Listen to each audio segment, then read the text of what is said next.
बिस्मिल्लाहिर्रहमानिर्रहीम। नाज़रीन अस्सलाम वालेकुम। मैं हूं आपका मेज़बान हाफिज़ खुरम शहज़ाद और आप देख रहे हैं न्यूज़। मेरे साथ एक ख़ातून मौजूद हैं। छोटे छोटे बच्चे हैं, सर्दियों का ये दिन है, शदीद सर्दी पड़ रही है। पार्क में इसने छोटे छोटे बच्चों को लिटाया हुआ है। जो अमीर लोग होते हैं वो सर्दियों से बचाने के लिए तरह तरह के काम करते हैं। जो गरीब लोग हैं वो बेचारे पेट पालने के लिए इस तरह सर्दियों में बच्चों को लेकर जगह जगह घूमते हैं। क्या मजबूरी है, क्यों इसने घर में नहीं बच्चों को रखा? आज एक पार्क में ये मौजूद है। ये दुख भरी दास्तान इसी की ज़ुबानी सुनते हैं। क्या नाम है आपका? शहला। शहला, इतनी सर्दी में आपने छोटे से बच्चे को ज़मीन पे लटाया हुआ है, क्या मजबूरी है? भाई मेरे मियाँ के पास कारोबार नहीं है, हमारा घर किराए का है, हम बहुत गरीब हैं। अगर मेरा इतनी महंगाई है, मेरे बच्चे दूध पीती है लैक्टोजीन। अगर मेरा मियाँ 1000 भी कमा के लेके आए तो 500 का तो रोज़ दूध आता है। उसके बाद घर के बच्चों के दूसरों के खर्चे हैं, 3 बच्चे हैं मेरे, हमारा वो नहीं इतना खर्चा पूरा होता है। इसलिए मेरा मियाँ फिर अकेला कमाने वाला है। हमारा घर भी किराए का है। रिश्का कितना किराया आपके घर का? 7000 और बिजली का बिल अलहदा, और वो महीने भर में हम बहुत मुश्किल से देते हैं। अच्छा, तो मियाँ आपके क्या करती है? वो भी मेरे साथ इधर कैप्सूल बेचते हैं, हम लोग कमीशन पे लेके बेचते हैं। क्या बेचती हैं? कैप्सूल, अच्छा, शॉल्स वगैरह बेचती हैं? शॉल्स वगैरह बेचते हैं। जब वो थक जाते हैं फिर मैं चली जाती हूँ बेचने के लिए। फिर जब मैं थक जाती हूँ मैं बच्चों के पास बैठ जाती हूँ, फिर वो बेचने के लिए चले जाते हैं। ऐसे हम करके अपना कितनी कमीशन मिलती है एक शॉल में? एक शॉल में से 100 रुपया 150 रुपया, बस इससे ज़्यादा नहीं मिलती। तो कितनी मेहनत लगती है, कितना आपको घूमना पड़ता है बेचने के लिए? बहुत ज़्यादा भाई, हमारे हाथों में छाले हो जाते हैं हैंगर पे जो शोर लगा के उठाते हैं ना, पर लेकिन हम लोग अपने बच्चों को रिज़्क़ हलाल खिलाते हैं। मेरे मियाँ के पास अगर एक रिश्का हो तो वो मैं इधर नहीं आ सकती। फिर जहाँ मेरा मियाँ इधर से 800,000 कमाता है, वो फिर 1500-2000 कमा सकता है। अच्छा, आपकी रहाइश किधर है? बाबू साबू में है। बाबू साबू से आप यहाँ इकबाल टाउन आई हैं? इकबाल टाउन आते हैं हम लोग अपने घर से आधा रास्ता पैदल चल के आते हैं और आधा रास्ता 100-150 का रिक्शा करवा के करीम ब्लॉक आते हैं।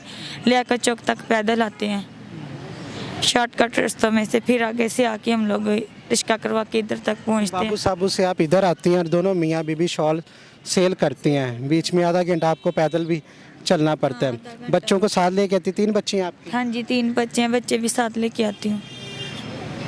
अच्छा, मियाँ को रिक्शा चलाना आता है आपके? आपके पास रिक्शा नहीं है। अगर कोई आपको रिक्शा दे दे तो फिर आपको ये जो इतनी जहमत करनी पड़ती है ना करनी पड़ती? फिर कभी नहीं करनी पड़ेगी। मेरा मियाँ फिर खुद से रिश्के, क्योंकि मसलसल मेरा मियाँ दिहाड़ी के रिश्के चलाता था, वो मिल जाते हैं। अगर वो मालिक वापस ले ले तो 2-2 3-3 महीने नहीं मिलते, हम लोग भूखे मरते हैं।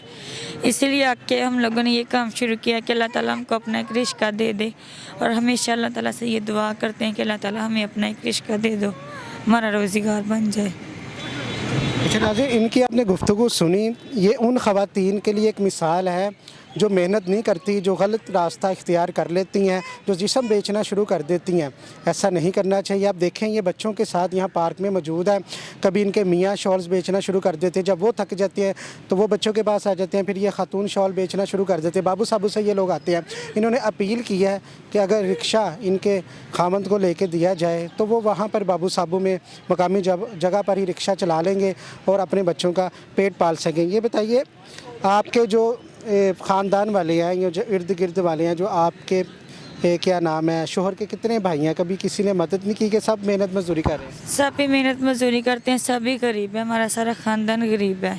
सभी अपनी मेहनत मजदूरी करके ऐसे ही काम करते हैं। किसी का अपना घर नहीं है, मतलब कि हमारा ख़ानदान भी गरीब है। कुछ लोग हम में से झुग्गियों में भी रहते हैं और हम किराए के घर में रहते हैं, क्योंकि झुग्गियों में आजकल लोग बच्चों को उठा के ले जाते हैं। डर के मारे हम लोग अपने बच्चे लेके किराए का घर ले लिया, इसीलिए तो अब मकान का किराया भी नहीं दे पाते, इतनी परेशानी होती है। ये भी बच्ची दूध पीती है, वो भी बच्ची दूध पीती है, बच्चा भी 4 साल का, वो भी दूध पीता है। सारा दिन आप पार्क में बैठी रहती हैं, कभी खावंद आते हैं, कभी आप जाते हैं। कितना मुश्किल है आपके लिए? बहुत ज़्यादा मुश्किल है भाई, ये तो अल्लाह जानता है। अगर हम जा बच्चे की उम्र कितनी है? 4 साल। 4 साल। तो अभी स्कूल दाखिल करवाने का कोई प्लान नहीं हुआ? यहाँ पैसे ही नहीं है आपके पास? चाहती हैं पढ़ाना तो चाहती हूँ भाई, इसीलिए तो इधर धक्के खा रहे हैं ताकि बच्चों को इधर पढ़ाएं। बच्चों का हम देखो, अब हम नहीं ना पढ़ सके, अम्मी अबू गरीब थे, उन्होंने मैं नहीं पढ़ाया।